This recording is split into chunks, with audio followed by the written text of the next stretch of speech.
আজকে বিশেষ কোনো কাজ ছিল না, কিন্তু দিনটা একদম ফাঁকাও কাটেনি। সকালের শুরুতে ছোট ছোট কাজ, তারপর দুপুরে আরেকটু ব্যস্ততা, সন্ধ্যার আগে মনে হলো দিনটা সত্যি খুব গতিময় ছিল।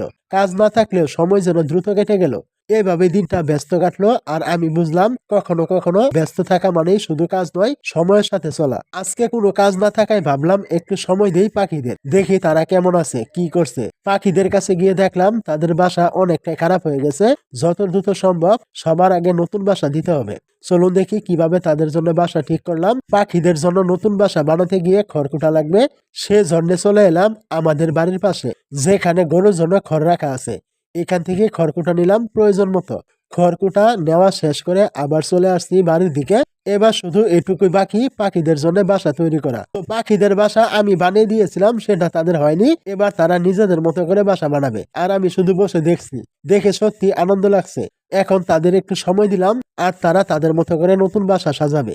তো যাই হোক, আজকের মতো ভিডিও এখানে শেষ। দেখা হবে আবার পরে কোনো ভিডিওতে।